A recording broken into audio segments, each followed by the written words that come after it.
Hello, Crumpets. The wait is over, and it's finally time for episode 12 of No Small Questions.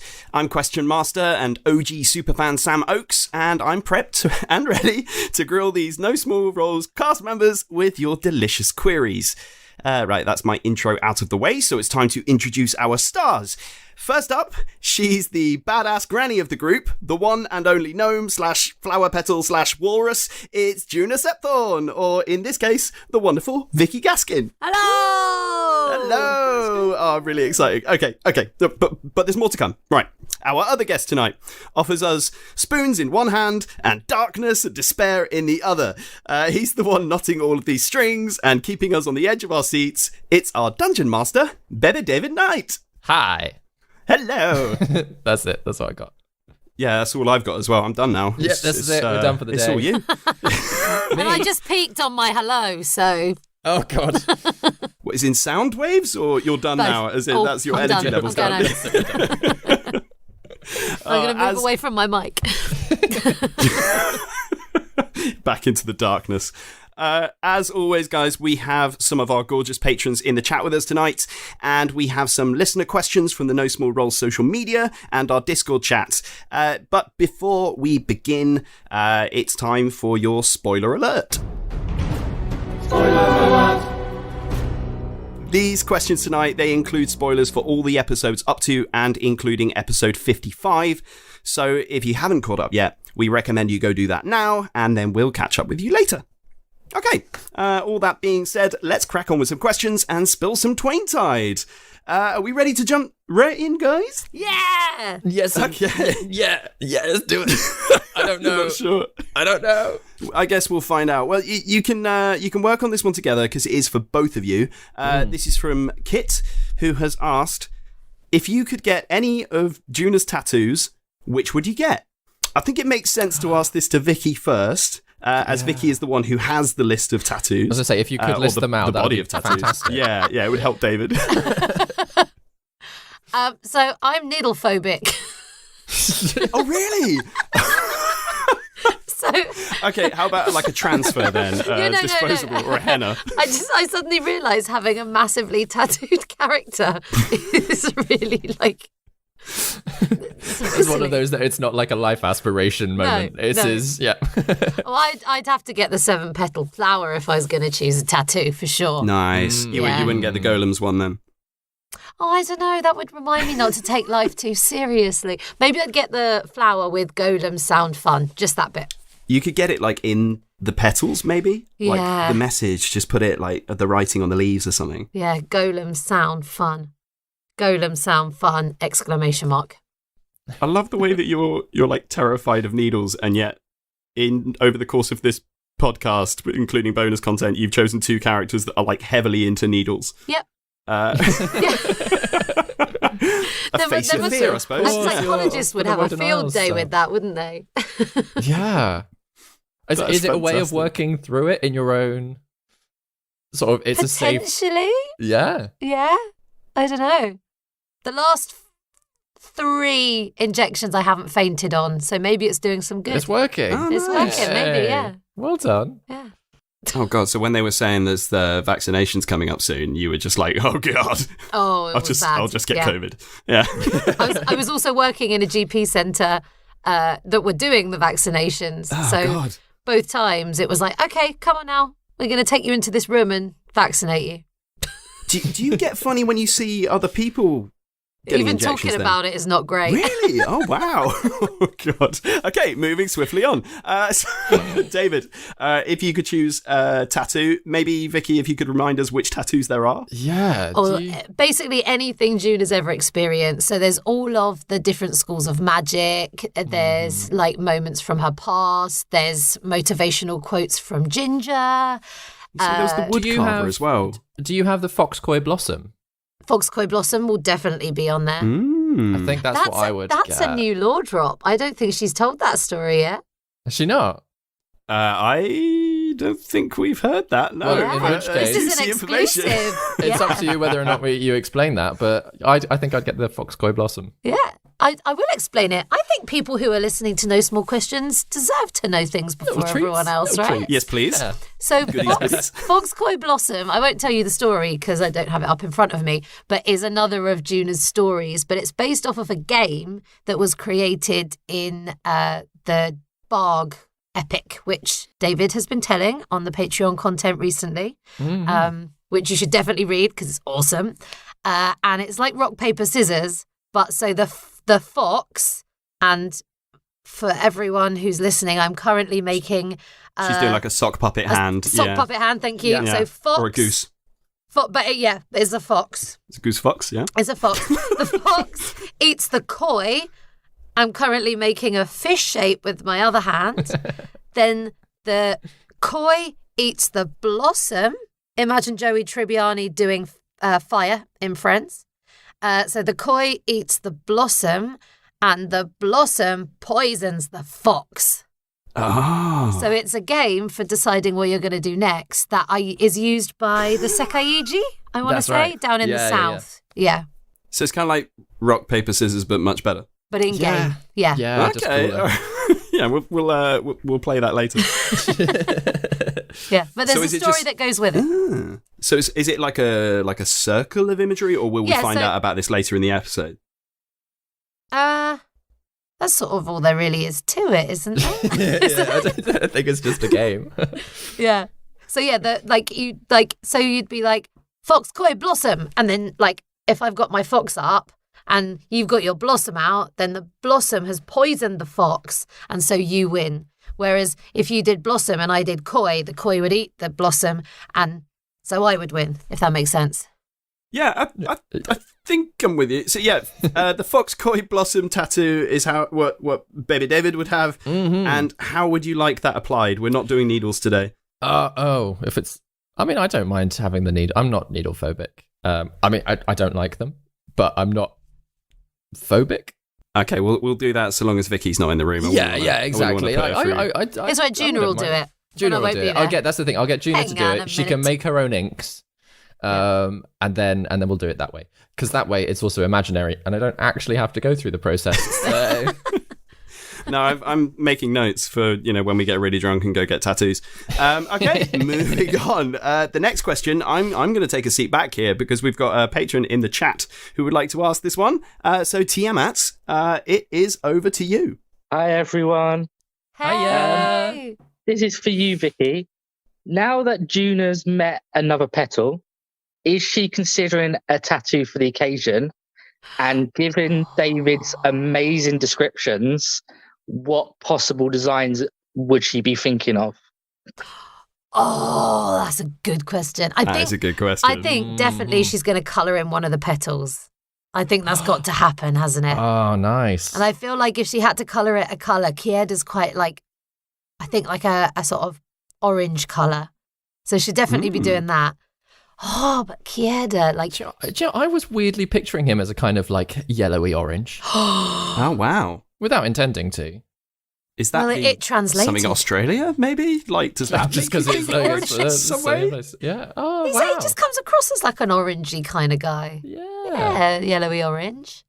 But he does what do you call it? Like oh my god, where he turns into other things, doesn't he? Like illusions. Illusion, yeah. Mm. So maybe like a tattoo where it looks like it's him, but then like it also looks like it's Juna, maybe. Like so they're like Ooh. dotted lines or in different colours or something. Oh, I like that. pretty I felt like the answer had to be like deserving of the question. It's a really good question. That is a good question. I hope that's satisfactory answer there for you. Yeah, that's absolutely fine. Sorry, I just muted because I didn't want a sound coming in. Cheers, Tiamat. Thank you very much. Look forward to another question later on. Okay, the next question we have is from Ross Meikle Rise with Treacle, who has asked, you mentioned the Twain Tide... sorry, I should say, this is for David. Okay. You mentioned the Twain Tide Tea tournament was inspired by a replay of Pokemon Blue. Awesome. What's your favourite Pokemon game? Who's your favourite Pokemon? What other video games might have inspired elements of No Small Roles? And unrelated, please can Baby David just spend some time in the NSQ speaking as Kyoda? Thanks. Yay! Yes to all the above. Should I just give this entire answer as Kyoda? Yay! Yes, please. So, favourite Pokemon game? Okay, favorite Pokemon game, right? Is probably, I think it is Pokemon Blue still, you know? Mm-hmm. It's just probably, just dive for it, you know? Like those original, I'll say 2 or 3, because like you got to count yellow in there, and obviously green was released in Japan, but then it was kind of just changed colour when it was over here. But anyway, is for like favorite Pokemon, like, I don't know if this is like basic bitch of me, but Flareon is like it. Like, I love Eevee, I love all the evolutions, I'm down for all of that, but Flareon Jolteon for me. just looks cool. Mm-hmm. Jolteon? Nah, get out of here, mate. Bit spiky. Spiky and cool. Nah, I you loved want it. you want a It was like the fluffy emo warm. You want a Eevee. fluffy warm Eevee. That's what you want. You want your Flareon. Yeah. Did any other video games, Kyoda, inspire elements of No Small Roles? Right. Well, I mean, I quite like playing a lot of games, so I feel like whatever it is I'm playing at the time, just like here's some like inspiration into the game. Like all of your classics, like your Skyrims, your Dragon Age, obviously they got the kind of like influence. But what have I played recently? God of War, the latest God of War. That's great. I'm playing Cyberpunk 2077 at the moment. It's glitchy as anything, but I'm getting there slowly and surely. I'm getting there. Yeah, I don't know if there's like a specific thing. I'm going to stop talking like this. I'm annoying myself with this voice. Oh, no, I was enjoying it. No. We're For the loving rest it, of the Baby D. rest of the show, please. I feel like he sits too comfortably in my mouth, this kid. And if I don't put him down, he's going to take over and just start talking absolute shite. So I need to put him in a box God. and keep it in his box. Like, calm yourself, mate. I have to ask, actually, just based on what you were saying then, were some of the outbursts that you kind of came out with as Kyoda because of the accent? Is that what did it to you? Literally. You were just kind of like enjoying being in that moment so those words came out? In trying to decide to talk about Kyoda for a bit, in trying to decide who he was, I took Juna's like chaotic personality, and I was like, how else can you express that? And I was like, oh, okay, well, if he's like super chatty and like really like in that same friendly way that Juna has, like she'll start a conversation with anyone and like really get into it if left alone. I was like, that's the kind of person that he is as well, as a kind of reflection of her. But at the same time, he doesn't have a filter, just like if he is in a conversation, to let other people talk, and he will just blurt out whatever has come into his head. I got real kind of similar to like Alfie, and I think Robbie, they spoke about this last time, like ADHD and like that kind of like, you know, you're either fixated on something or your mind's kind of like all over the room. That's kind of what I got from Kyoda. So I'm glad that some of those things were down to the accent as well. I think that's brilliant. Yeah, I mean, and I did. I don't know if I've talked about this. I feel like I've talked about it on No Small Talk, which is our little Patreon after episode stuff. But I was torn between what accent to put him in, whether or not to go the Aussie route or do an Irish inspired accent. But I just couldn't hold the Irish accent good enough or long enough or well enough. So I was like, well, I can sit in the Aussie one for. I mean, it's like, I do apologise to all Australians out there, because I know I'm probably like swapping over to New Zealand, and probably a bit of South African like dropped in there a little bit as well. I apologise. This is like Southern Hemisphere type voice. This is not. But I could just maintain that one longer, so I kept it. He would have been a completely different character in Irish, wouldn't he? Yeah. But He was instantly lovable. Do you know what? That's the other thing about an Australian accent as well. It's friendly, isn't it? Yeah. It's just a friendly accent. Which is how you play an evil person. I'm watching you, David. I'm watching you. Who knows what side of the flower this guy is on? I mean, looking at Juna. Yeah, right. Ross Meikle, Rhymes with Treacle, I really hope that was that enough Australian, or do we think we need more? Yeah, it's borderline. If you could just throw a couple more in there, David, a bit later on, that'd be great. If we end up talking about petals and things, then I'll bring him out. But all right, that sounds good. let me rest. Okay, next question for both of you from Matt Hudson, who has asked, how do you work together to balance the scales of elements that go into Juna's character and the story? It's a lot of history, mythology, and secrets. So how much of that game chat does it require, and how much is able to unfold in the story? So yeah, you guys kind of cooking behind the scenes and working out things, or yeah, how much of this has been established, and how much of it is just kind of like unraveling as you play? Well, I sort of had some ideas, if you don't mind me sort of starting, for because I it, feel yeah. so I had some very specific ideas about Juna. I like the 7-petaled flower stuff, and sort of who Juna is. But I kind of like the idea of kind of like the sort of not knowing and the sort of anything could happen. I quite like that free fall kind of feeling, which is why a lot of Juna's spells are like rolling the dice and choosing between a bunch. And David and I've obviously played a lot of D&D together, and I do trust him as much as I give you grief for killing everyone. So I sort of had all of these ideas and said I'm quite happy to make decisions, but I'm also quite happy to give it over to you. So, you know, as everything that is unfurling, like a lot of the sort of the mythology behind the flower is now completely out of my hands.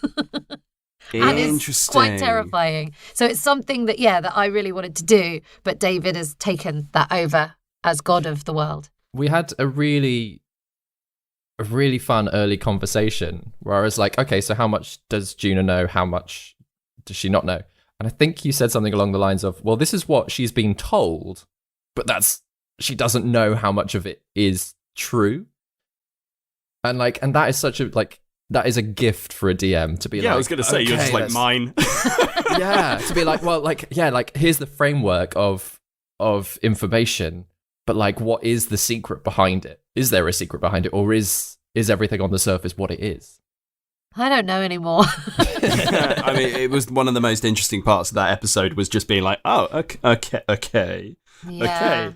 This is sounding really, really dodgy at this point. And was that the same for you there, Vicky? Like playing that moment of being like, oh God, like I built this character around this philosophy. I've been flower checking, and it could be like all some kind of cult or weird, Juna's or not just even nothing nearly at there. all. I think so do you know the film Never Let Me Go? The I haven't seen Kerry it myself, Mulligan, but Andrew Garfield, Keira Knightley film, and I love the idea that there's this real belief in what they're sort of raised to do, which is essentially be sort of clones for human organ harvesting, and that they're like, well, this is my life, so this is what I'm gonna do. That may or may not be a spoiler alert. But that sort of that is sort David of after your organs? What the hell?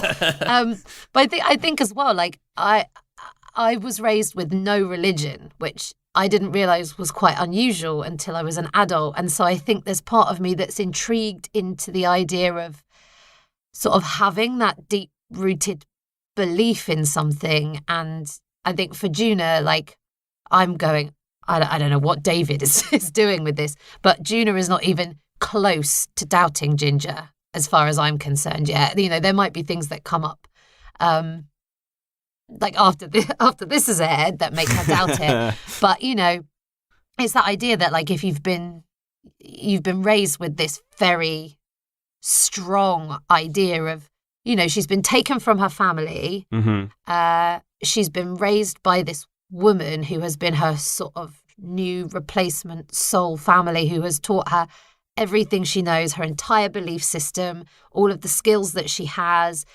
You know, Juna isn't sure if she would have any magic if it wasn't for this sort of belief system. Yeah. And so I think it'll be interesting for me as Juna to work out if there is that crunch point, and if so, where that is. And I mean, I'm saying I don't want to give David ideas, but I'm sure he has whatever's going to happen. But when when does the belief system cross purposes with who Juna is within the story that we're telling? And like I say, I quite kind of enjoy the free fall and the sort of chaos of that. And like, I don't know what's going to happen. And I like that. And I trust David. I trust him. I think. We have had a suggestion in the chat from Tiamat, who's just said that Ginger is the big bad. She could be.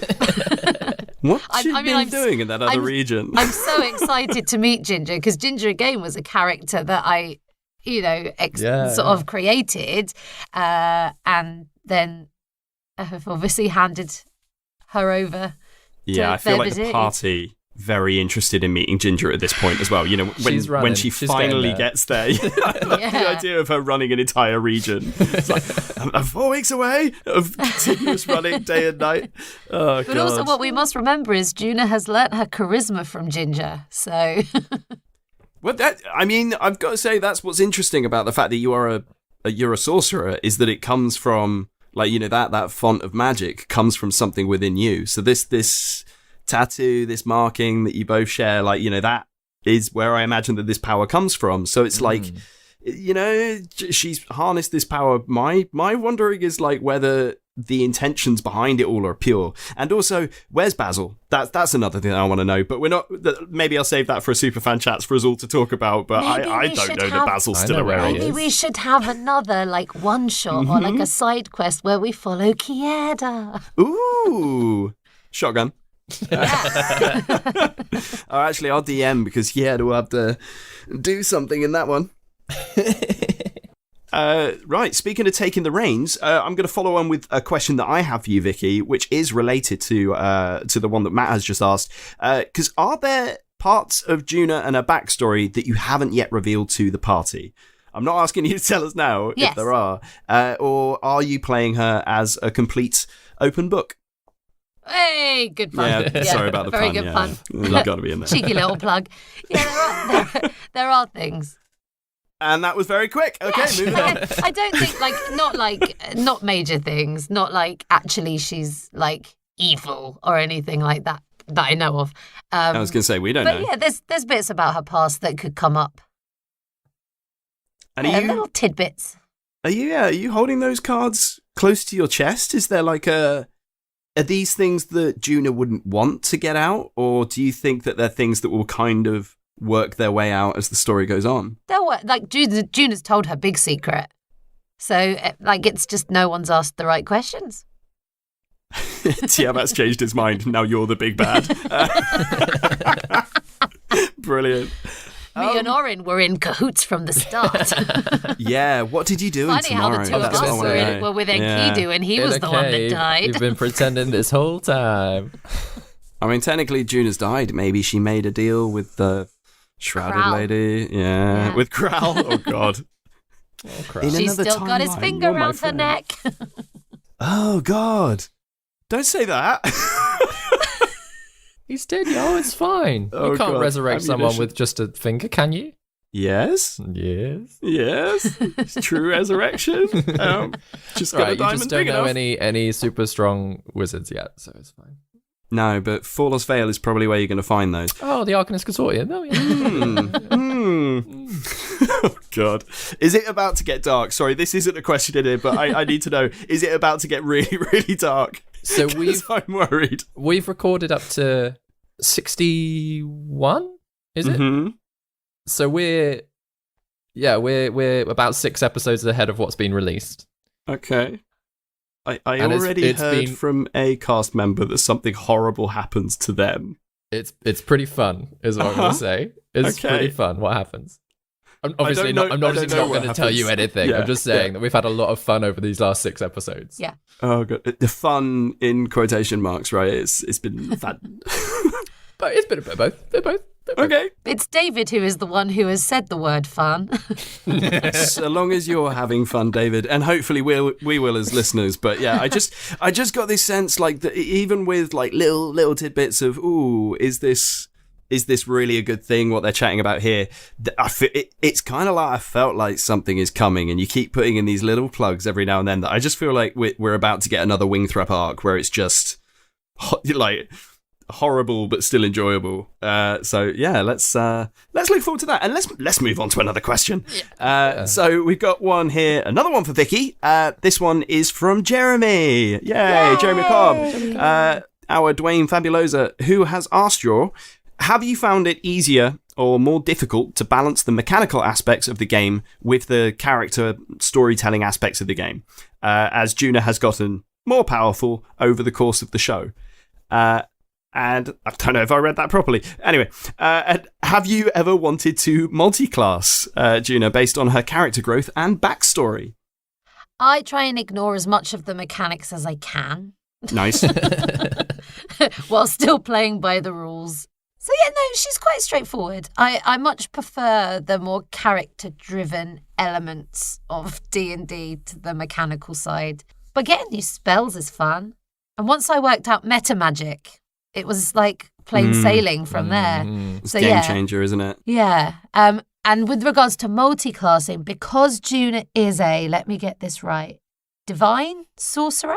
Divine Soul, yeah. Divine Soul.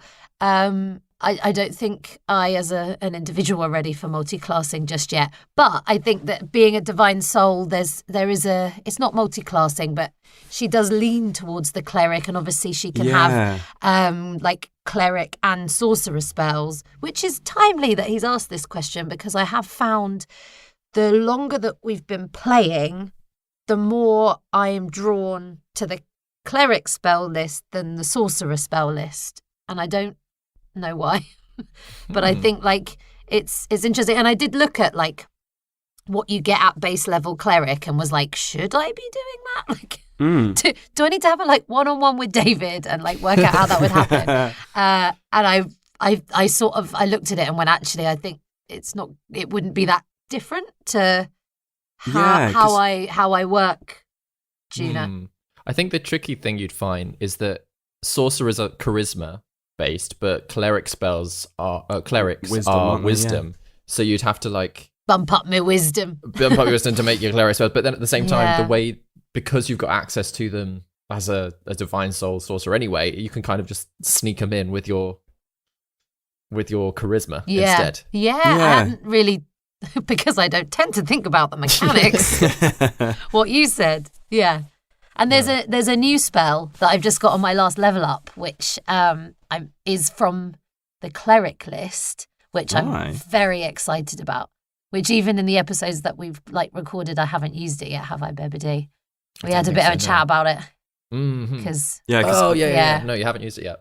I do love the cleric spell list as well, because you kind of think cleric, you think healing and all of that, but no, they've got some real fuck people over spells, which the sorcerer just doesn't have that access to. But also some real like drama. There's much more like ritual, you know? Yeah. Okay. I mean, I'm really intrigued what the spell is now. I'm trying to work out based on the level that you are now. Oh, right. Okay. That was a little clue. I'm sorry. It was a late night. Picking up on these little drops. Yeah. Oh, amazing. But there's an element of ritual that has it's acknowledged some places and not the others. So I said I only want ritual if David would let me ceremony. have. Is it called ceremony? No. Sorry, it's not ritual. It's ceremony. Is the one, which was really cool and really exciting. Yeah, there's so much you can do with that spell, isn't there? Yeah. Well, we've kind of, mechanics was mentioned in the question. Do you remember like what the bits that are? Because I can't think of the spell off the top of my head. I don't think I ever got to that high level cleric in my campaign. But what kind of thing are we looking at here? So there's lots of elements of ceremony. This is like a bit of a like spoiler alert. Spoiler alert. Because it will come up at some point in the show, but it's fine. Like you can you can like make someone come of age. You can marry people, like that kind of thing. Yeah. But there's one I can't remember. Like in one book, you can basically... I just pulled it up. It's in the Unearthed Arcana. Unearthed Arcana, that's the one. It's got investiture. And it says, you touch one willing humanoid. Choose one first level spell you have prepared and expend a spell slot and any material components as if you were casting that spell. The spell has no effect. Instead, the target can cast this spell once without having to expend a spell slot or use material components. If the target doesn't cast the spell within 1 hour, the invested spell is lost. So things like you can chuck a 5th level fireball and then just be like, here you go, Gwen, run over there. Oh, sorry, Kyle, run over there. And if you're in a bad spot, you just do that and But what that's petticoat going to fly mean away. for Juna is she's going to tattoo the spell onto someone just for flavour. Ooh. So she tattoos that spell and then they have it for an hour and then the tattoo fades. Which is something we've been Okay, talking that's about for a really while, haven't cool. we, David? Like, about Yeah. how I could get a spell like that. And then I found it. That is so cool. Yeah. Okay, amazing. But only some places, like, acknowledge it. And so... Yeah, and I'm He gave me happily permission. accepting the acknowledgement of it. Yeah. Yeah. It's very cool. The funny thing is, like, you've told us about this and I'm excited, but it's possibly going to be like 2 months until I hear this content and you getting to that point, depending on where it is in the next 6 episodes. And, like, even where we've recorded, like... I mean, like, no one in the cast, I don't think, knows that yet. Oh, interesting. Well, here you go, guys. You've got this coming up. Yeah. Grace, you're going to get a fireball. Yeah. Okay, Jeremy, you've given us some dishy information there. Good question. Great question. The next one is for you, David. It's from Karen. Do you have something like... Okay. Do you have something like clocks in the background for events happening elsewhere in the world? Because this is something that we talked about in Superfan chats, the idea that everything keeps running, right? Do you have clocks in the background for events happening elsewhere in the world? E.g., the campaign for the throne, the Faceless Footman. How do you keep track of the world as the party goes forward?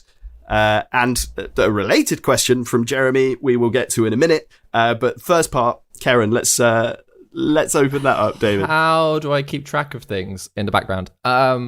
It's mostly every time they either get to a town or are leaving a town, I kind of like have a check-in of like what elements I can use and then kind of figure out. It's not like I've not written out timelines for every storyline. Let's put it that way. For every background thing. Just every time they get to a location or are leaving that location, I check in and go, right, what threads have I got that I can like pull in? Like what makes sense to be here? So like when they were in Medravane, for instance, obviously the Twaintide tea tournament was like based there to begin with. So I was like, here's a starting point for that. So there'd be some games in the town. Great.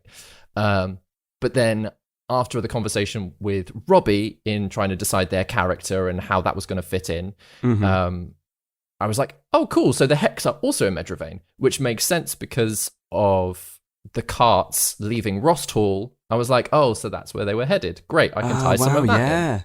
So yeah, and then obviously like knowing that the Hex was there, I was like, what's happened to the Hex since we last saw them, and kind of like bump their activity along in that way. And yeah, in the same way that when then the party leaves a place, I'm like, cool, travel in D&D can be quite slow and like, oh, random encounter. So I just like those random encounters to be part of the world building and like give information in different ways. So the travel down from Medravane to Vernok Rise, I was like, oh, cool. So let's have a bit of the like political stuff going on. The Timon Prevost caravan coming through. That's another like a classic chatty character.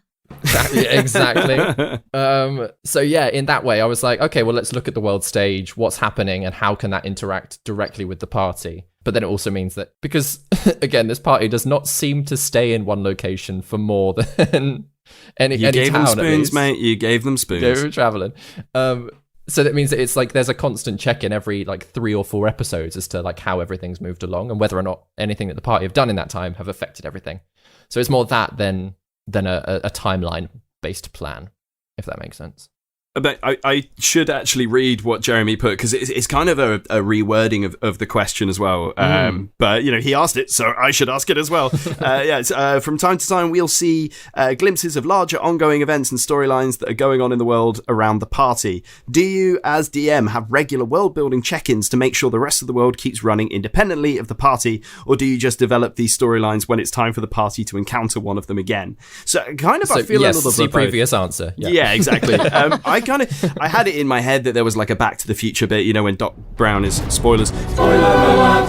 when Doc Brown is like alternate 1985, and you know this, and you're like, Time Prevost is here, and like this is going on. I'm gesturing madly right now, but yeah, I was gonna save that bit to the end, and then I realised that it's just Jeremy elegantly saying a similar thing. So it is basically the check-ins. I do check-ins, but it's always based on when the party are arriving or leaving somewhere, if that makes sense, because then I can plan out the journey ahead of them or all of the things that they might encounter in that location. Because this party are very fun in that when they get somewhere, they don't always... I might lay a little obvious road for them, and then they're like, nah. Who was the guy we bumped into when we got to the place with the library? And I think Ben even said, like, you can take that story hook. And we just like... Yeah, Jarek stepping up being like, oh, hey guys, shady guy. And I was like, hook. And they're like, nah, you said the word hex, goodbye. Is it just a way of like, you know, poking them and just being like, yeah, just remember that this is going on. Just don't forget that, guys, because I'm going to mess you up with it later. That's the other fun thing is that I've tried as much as possible not to introduce... I mean, there is a lot going on in the world, but I've tried to connect it to certain stories. So there's like the political thing going on. There's the like the conspiracy of the founders going on. Mm-hmm. There's this like petal storyline that's starting to bubble away underneath. That it's like basically everything ties in some way or other to... There's the hex, obviously. There's the mirrors. There's the circles. Yeah. There's all of these knotted strings. Guys. Yeah. So it's just like, as long as it ties, when I create something, I'm trying to make it in some way tie into one of these bigger storylines, so that it still feels like they're moving forward, rather than trying to introduce something completely new and separate every time. That makes sense. There's a few things that are new. I refer you all back to, if you don't join our Patreon so you can read David's story. Yeah, of story the Bog anthology, where it all like everything is intertwined, and you're like, no. Yeah, that's how I like my stories. It's massively complicated. I'd love to spend a day in David's head and also hate it. Right? Yeah. There's a couple more questions for you, David, that are on a similar theme. One of them is, in fact, the next one is from me, based on story. So, how much has your original story changed through collaborative play? And are there any story ideas that you've had to eliminate? Oh, that is good. Thank you. I feel want to like, know. Yeah, the overarching mysteries have... It's like the main points are set in stone, but some of the details have been shifted, if that makes sense. So so basically anything that I've said right at the beginning of the campaign will still be true when we get to the end. Like, that's set in stone. But then some of the like smaller details as I've gone along have shifted based on what the party have done, and like new ideas that they've given me that I'm like, oh, that would be so cool to tie this in this way, and that kind of thing. So some of the smaller details, have shifted slightly.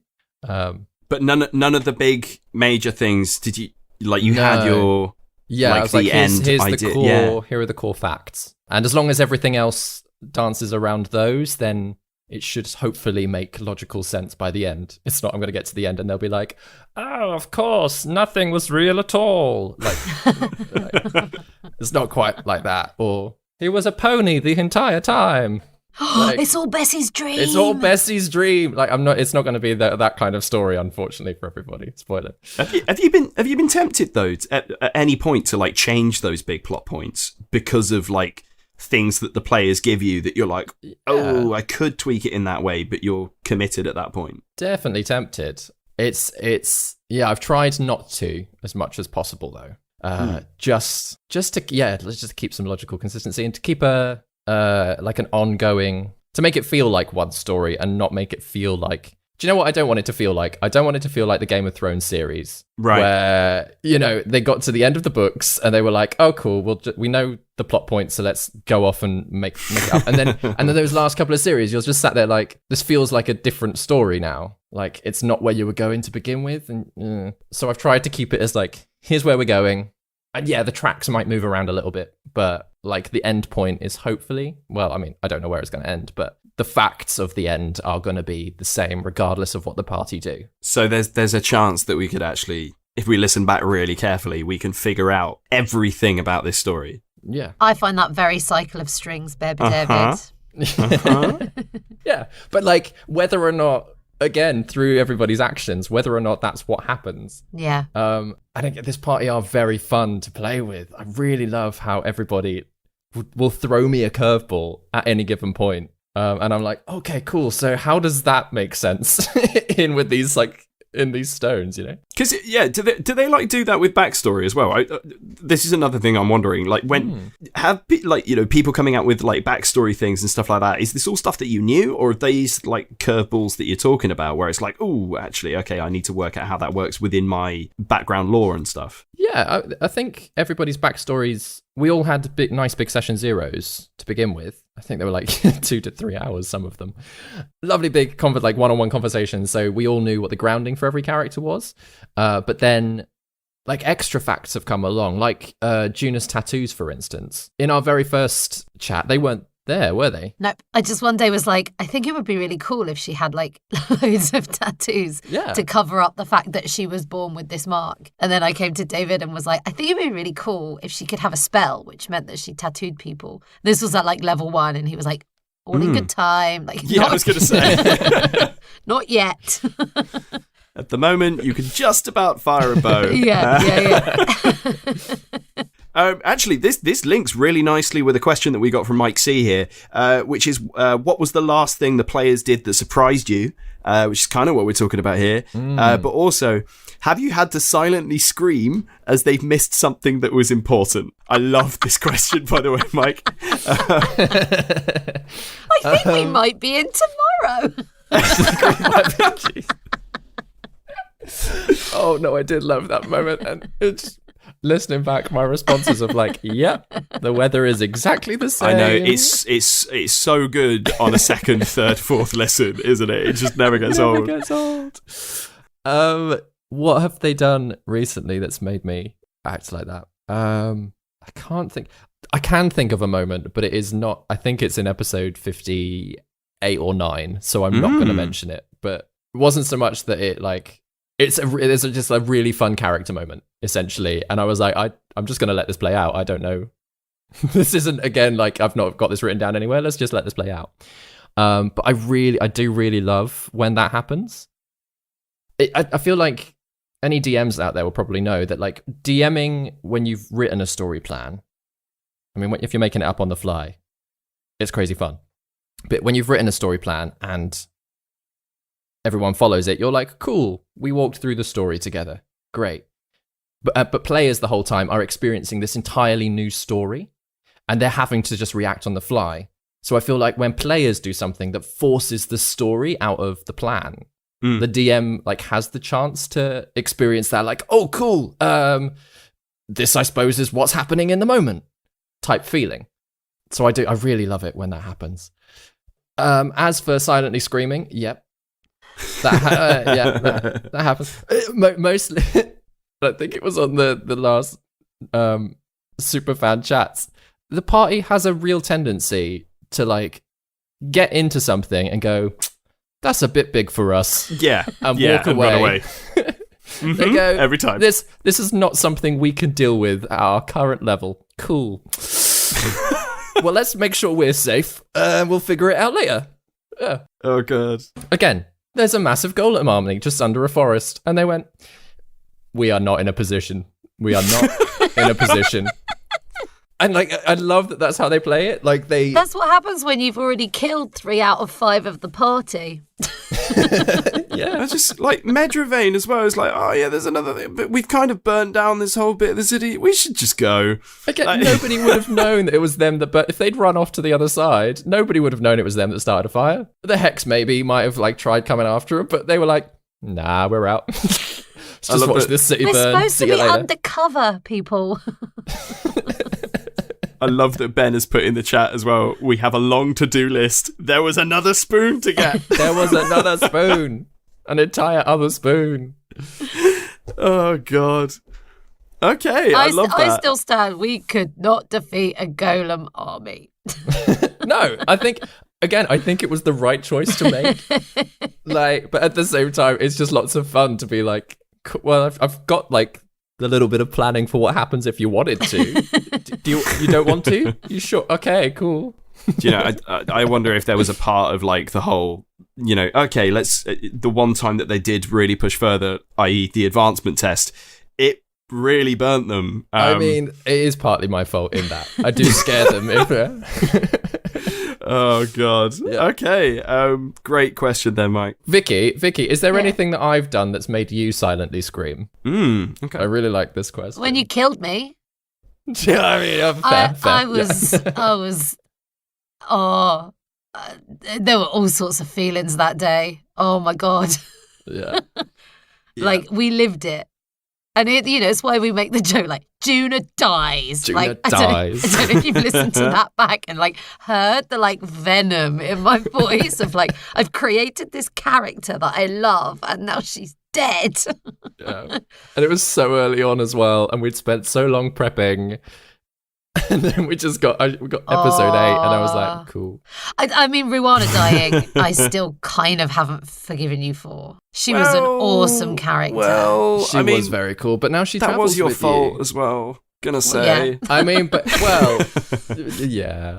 You kind of let him there. I mean, yeah. Anyway, I do feel really sad that that she had to die. Yeah. I suppose the thing is, Vicky, you don't really silent scream. You audibly scream when these things happen. I mean, there was the whole thing of, when you met Kieda at the end of that particular episode, and the whole flower thing happened, and you were screaming with, with joy and enthusiasm in the same way that you scream at Dwayne, when you're annoyed at him. Yeah. So I think, it's why I have to play chaotic, because I, as a person, don't keep my feelings on the inside. So it would be very hard to play a character that did that, because I couldn't. Yeah. The biggest acting challenge of your life. Yeah. Yeah. Oh, God. I think there are times in all of this where, both players and listeners have been silently or audibly screaming. I mean, I've heard a lot of Superfan Hannah's screams personally, within the Superfan chats and stuff. She's still going. Sometimes I listen back to it and I'm like, no. Yeah. Since we talked about you kind of like playing chaotic characters, this next question that is from me is for you, Vicky. So, Vicky, I don't know why I've written it like that. So, Vicky, as if I've just strolled into this conversation and haven't been here the whole time. Well, now, Vicky. I know that in your real life you are a highly athletic individual. You are training to be a personal trainer. You do aerials with silks. I think you've had a show greenlit for that as well. You do weightlifting, paddleboarding, all of that physical jazz. So does that make it tougher to imagine yourself as a frail little witchy gnome? Does it then affect the decisions that you would want to make in gameplay? Oh, interesting. I think on one hand, I like being physical and but I think it's almost like it's like another side of me. I think so Ardox, who I played in our 7-year bug campaign, was very physical. She was a barbarian and so there was part of me that wanted to go in a different direction, but I think I'm so intrigued by all things witchy, chakras, that kind of stuff. So I think she's just another facet of me, maybe a side of my personality that's a bit less what people know. Maybe I think maybe that, but also I feel like I always say this, Juna is my nan and my grandma. So I think for me, the joy, I don't feel like she's a part of me. I mean, she is, because I'm the granddaughter of the two people who she's inspired by, but it's almost like I live her through other people, if that makes sense. Yeah. Rather than sort of through me. Oh, that's really sweet. Yeah. So you're thinking more in that situation of because I do wonder if there's times where you're I would just charge in there, but obviously Juna's not that. So are you able to just kind of like completely distance yourself from your own physical capabilities and just think about like, WWGD, Grandma Do? Yeah, I think like there's times when the Vicky in me tries to like crawl out. So I think with regards to spoons, Juna is actually quite reserved, whereas the natural Vicky in me would be all over the spoons. She would be walking through the night. I would. That was something else walking through the night. Yeah, I heard that. Did everyone else hear that? Really weird. Yeah. There's a ghost in the room. Should I retcon it or should I just leave that in? No, keep it. That was terrifying. I've already had a cat like winding herself around my ankle. Is that what that was? Like Sam was deep in a question, and I was like, something is happening to Vicky right now. But I'm recording from a haunted house tonight. Yeah, so we won't wreck on it. So yeah, like the spoons, I think there's part of me that would be all like particularly the first one that Gwen did. I was like, oh, how would I do in that? And I know when we did, when we were in the Wingthrup maze, particularly the one where we had to work out the metals, that kind of thing. Like I feel like that's where I can like get a bit of me out, and I quite enjoy. I love doing all of that. I'm going to ignore the Hellraisers and Camberwell. The sun's still going on. I'm just expecting a face to appear because it's quite dark behind you as well. I'm expecting like a ghostly face to appear on the camera. no. Oh, don't. In David's world, it would happen. Please don't. That's all right. You got a camera screen. You'll see it coming when we Just do. a slow smile. So yeah, like I think there's moments where I can like let my I'm gonna just press on with this question. Yeah, there's moments I can let my Vicky out, but I think there's so much therapy for me in playing Juna. It's almost like I don't think about the parts of me that she isn't. I just love being Juna. It's almost like if I've had a tough day and I know at the end of the day I'm going to get to be Juna, I'm going to get a good night's sleep, and I'm just going to be like, I mean, it's really interesting when you say that, because like I think for a lot of people, Juna is the counselor kind of. She's the one that makes everyone feel better. So yeah, I'm getting that you kind of like through making everybody feel better and feel comfortable in every scenario, that actually then is your kind of like remedy. Stops you silently screaming. Yeah. Yeah. But also, like really I say, like I there's something about being Juna that just makes me. I feel like I say this all the time, but like every time I play Juna, it's like I'm with my grandma, who I don't get to see enough, and I'm with my nan, and like it took me a really long time to grieve the loss of my nan, and like a big part of that is that like. Sorry, I've got really deep suddenly. No, go for I mean, if my nan's face came up behind me, like that's a ghost I can deal with. But like, I think. I mean, you might be able to. Yeah, You'd still freak out. I'm gone. There would be a Sam-shaped hole in that wall. An adorable Lovely 95-year-old woman her. appears Yeah. behind me. It's all Lovely good. seeing her, but that was the end of the recording for me. Like, But yeah, like there's something really good about like dealing with grief through sort of a creative outlet, and I encourage people to create a D&D character that can help you move through your grief and trauma, because yeah, it's just really nice to sort of feel like I've got part of her still with me. yeah. And particularly because June is a bit sort of spiritual and stuff, that kind of really helps. Yeah, It was a happy accident, yeah. And she's just so forgiving, unless it's Dwayne. Like, and I say that, she forgave Dwayne in an instant. She had her moment, and then she's like, I can't It's like, I need to share this frustration, but then, okay, we're cool, good. You kind of don't have a choice with Dwayne, do you? I should also do one of those soft retcons and say, because I said that, Juna isn't really athletic, but she did like burst through a window on a broomstick, which was totally badass. And she is trying to do athletic things. Yeah, I just thought it was interesting that you've built this character as a, homage to your grandparents and not really focusing on those like, really kind of athletic attributes within yourself. I get that out of my system every day. Yeah. Like I come to you on this recording fresh off an aerial rig.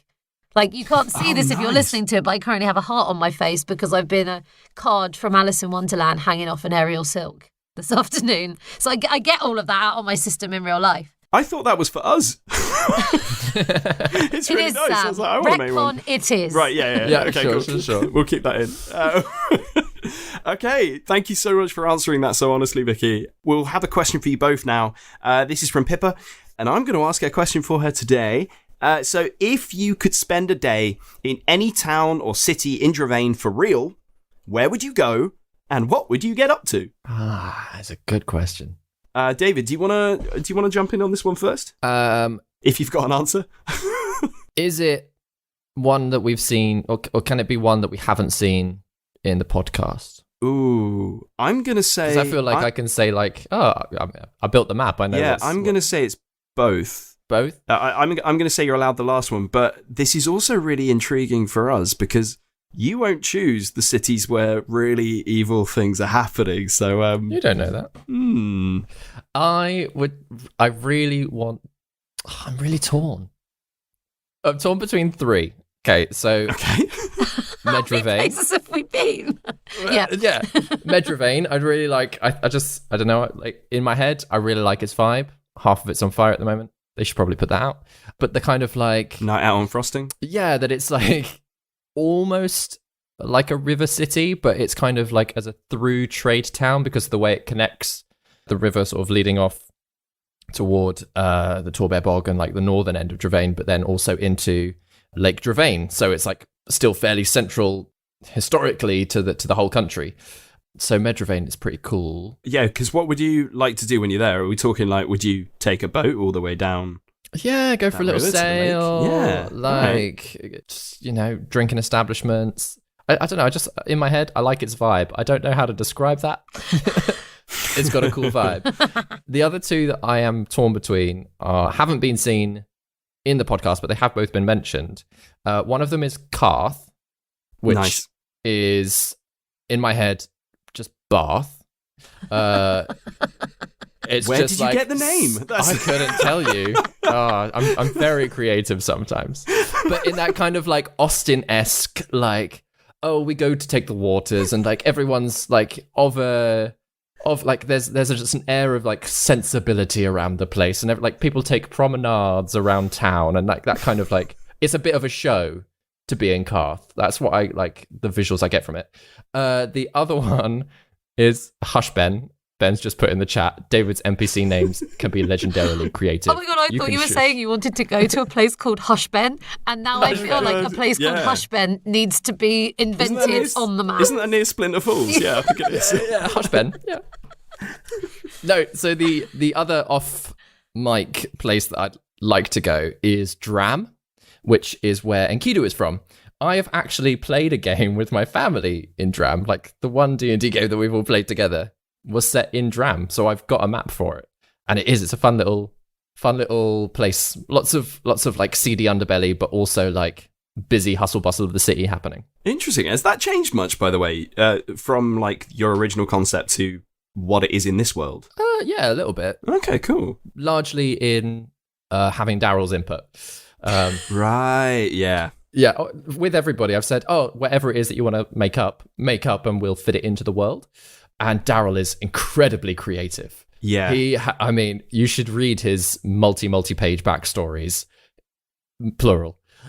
They are, I love them. I really love them. I cannot get enough of them. And so, yeah, he's like invented parts of Dram and that. So again, like to fit in with things that happened in his backstory, I've got an even greater understanding of what that place is. And it is so far south, I don't know how the party are going to get there, if they're going to get there. But it's really fun. We'll have to do a game there at some point. They need like the Wayward Door or something like that sends you somewhere else. You crazy places, Yeah. Exactly. Yeah. Oh, I love that. And I know how descriptive Daryl can be because, obviously we played his game that he set in the city of Tenabula, and just the amount of detail that he manages to pour into a scene. Yeah, and like obviously Candlekeep as well, where he wasn't necessarily using his own words, but he was embellishing them sometimes with his kind of descriptive nature. Yeah, I wouldn't put it past Daryl to give you a... How many pages was it? I couldn't even guess. I want to say 15. I don't think it was 15.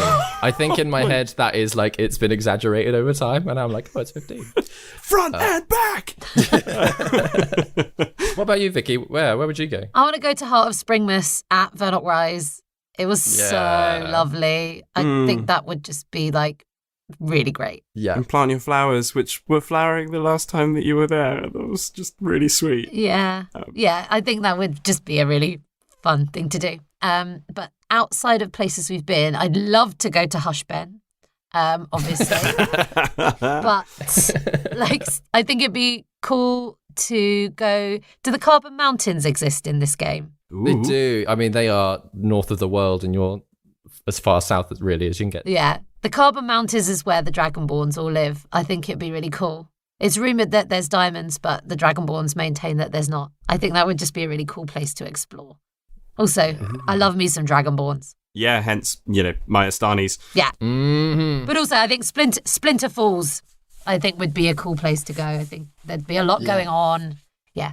I mean, I'm hoping that a lot of these places we will get to. I mean, are there spoons in Splinter Falls? Because that will be the only way that you get them there. Put 10 spoons in Dram and watch them all run.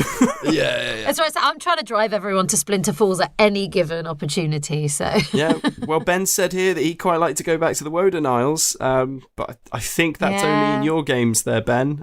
You should just write another one of those. That'd be a good idea. Yeah. I'd like to go to Sulmarath personally. I think because I imagined it, because that's where Juna's from. I think I imagine it all like foresty and stuff like that. So it'd be cool to go and. Oh, do you? What? She's a forest gnome. She must be from the forest. Yeah. Screw it. I invented Juna. That's where she's from. I think I'd love to go to the Feywilds actually and just chill out with some singing flowers or something. Yeah. That'd be Even fun. after the latest episode. Well, yeah. Dinger. Goddamn Russell. Oh my god. Brilliant. Brilliant question there, Pip. I mean, we've got a little bit of immense. I really want to go to Carth. Is that spelled with a C, by the way? Was it Spelled that? with a C. Yeah. Right, C-A-R with an R in there. Oh, there's as well. an R. Okay. Yeah. Carth. Carth. It's like cart with a H at the end. I really want to go there now because I've just finished watching Bridgerton and, obviously, chatting about promenades and everything, which obviously filmed in the gorgeous city of Bath. Beautiful, isn't it? Yeah, if you've watched Bridgerton, you've been to Carth. Well done. Okay, I'm from Carth. Okay, sorry, right, moving on. David, let's have a question for you. And Tiamat, if you are still standing by, I'm going to pass it back over to you. Hello again. Hey, yo. So, with the further adventures of Dwayne Fabulosa being released, is there any possibility for further adventures of Deacon and Alfie? Please. Yes, please. Yes. Yeah, Yes! definitely. Yeah, I we've not recorded them yet, but 100% I want them. I want them. They're happening. It was so much fun recording the Dwayne episodes. A little 4-episode mini arc just to be like, oh, cool, what's he doing next? A little bit more world building, like keep him established in there. We got to play with Jasper, and oh my Jasper, god, I he's fell in love with the so man. good, isn't he? Yeah. Jasper William Cartwright, you are a god. And yeah, again, it's that same feeling that we had with Robbie. It was such a short time to play with them for just 2 episodes. It's like, but I want more Robbie in my life. So the only way to do that, we just have to have them back. That's it. We have to have them back. And considering the party have gone south and Alfie has gone north-ish, we don't really know where Alfie's gone. But that means that they could end up anywhere. And that's even more fun. Alfie's gone to meet Ginger and is coming back with Ginger. Well, more my thinking, like the only thought that I've really had is that there are 2 other Artificer girls wandering off. So it would be really helpful if they had a bit of guide, even if that was the little bit of chaos that was Alfie. Oh my god, yes. Does that mean though that you'd need somebody to play Kerosene and Myra or Ferrocene and Myra? Kerosene, sorry. I don't know what I called her Kerosene. Kerosene. It's all the She's fire. got much more It's aggressive Alfie that explosives. likes to burn things, of course. Exactly. Yeah. So I've not fleshed out anything else other than that. So whether or not it is other people taking those characters, whether I take those characters, You have to be Myra. Sorry.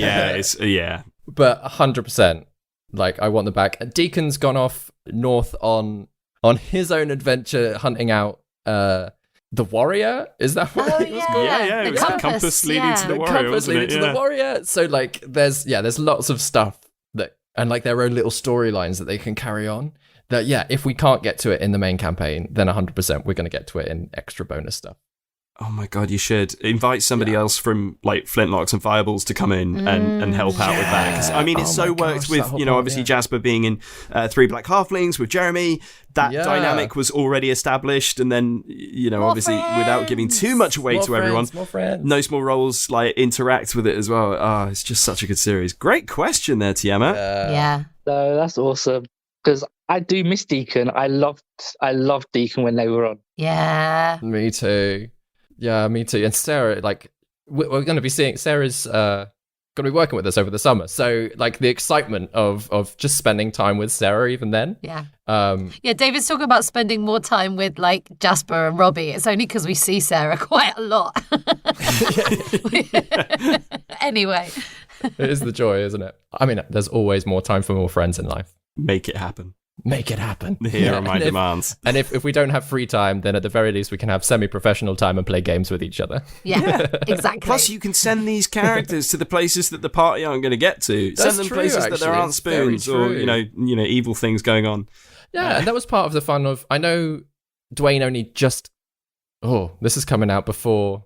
Okay, I'm not going to say what I was about to say. This comes out before the Dwayne episodes do. Ooh, okay. Nothing. I was just going to say that the location that the the Further Adventures of Dwayne Fabulosa are set is somewhere that hasn't been explored at all by the party. So it was really nice to just dip our toe into that area of the world. Okay, this is he's covering stuff up here. That's juicy. And that's what I'm going to say. And I'm going to stop talking before I do give more juice. If it makes you feel better, I was there and I don't know what he's talking about. It's that cryptic. If anyone picked up on any of that, well done. David's silently screaming because they didn't pick up on something. Oh, cheers, Tiamat. No problem. Thanks. Thanks for the question. Okay. I think we could probably just squeeze in one last question. So it is for both of you from from Karen, who has asked, which party member would be a great big spoon or little spoon in a cuddle? Oh my gosh. Gwen would be the best big spoon. Gwen has Nice. to be, yeah. I would yeah. let Gwen big spoon me whenever she wanted. Would Gwen want to be big spoon? I think she'd try and be little, but she would be Yeah. a great big spoon. Okay, so we got big spoon, little I spoon. feel like just in size, yeah, Gwen big spoon, Juna little spoon, because like Juna's small and cuddly, Gwen is big and cuddly. So between the two of them, you're getting the best of both worlds. I kind of feel like Orin would be But like then would Orin would hate make an being amazing the list. little spoon. Yeah. And that would Really? make it even better. Yeah, he'd be like, "Oh God, no! I don't want to be the little spoon." No. I think think there'd he'd be settle something into it. adorable about little spooning in Kidu. He'd resist it. He'd be like, no, Too no, much pride. but Too like, much pride. Yeah. It's like, come on, Enkidu. And I feel like Gaius then has like the bravado that you want out of a big spoon. Like he's going to go straight in there and like scoop you up because Yeah. he's got the chops for it. And then he'd probably sing into your ear, and that would be cool. So basically, we've been really diplomatic and said everyone. Everybody. So this is a question in the wing thruple. How is the order of the spooning happening? Oh, Ooh, Gwen, Guy, Juna. Gwen Guy Jr. nice. That's a And good then- spoon, brother. Yeah. Oh, which then makes Guy, sense. is that for- your pipe? No, don't move it.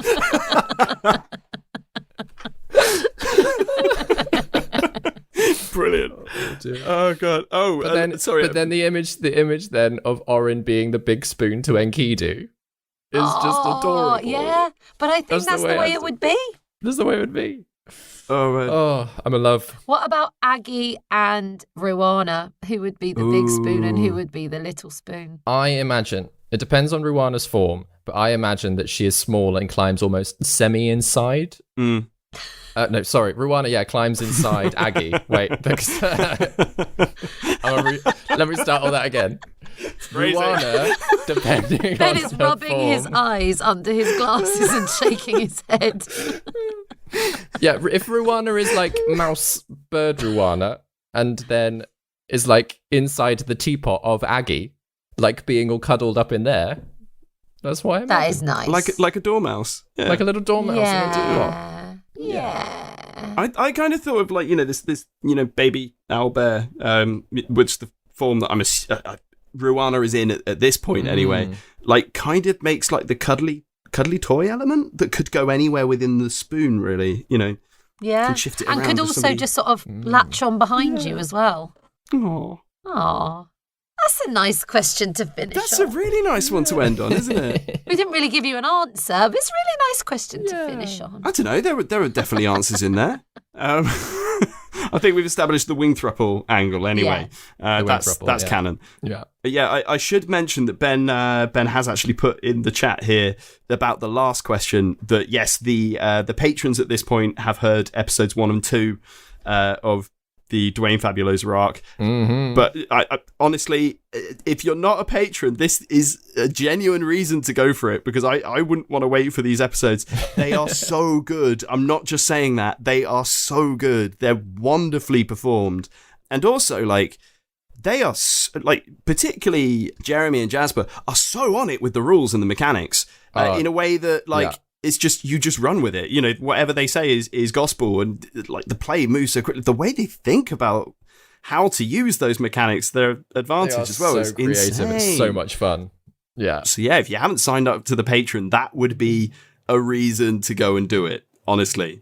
Plus, you get to come and hang out with us here. Hang, chill. But anyway, that's a little plug of the Patreon there. And do come and hang out with us. It's nice to meet everyone. Yeah, please do. Come join us in the Discord. Really good community of people in there. And we have a lot of fun. There's all sorts of different chats, different channels. And you don't have to be a patron to actually come along and enjoy that. Give that a think. But all that being said... Don't give it a think. Give it a do. Give it a do. Give it a do. Download Discord. Go do it. I think that's all we've got time for right now. Massive thank you to Vicky and to David, all the patrons in the chat, and the Crumpets who show this podcast just so much love. Thank you. And thank you, Sam. Oh, no, thank you for having me all the time.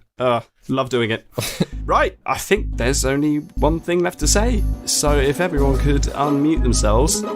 It's the full phrase. Always worth clarifying. Yeah, right. Not now.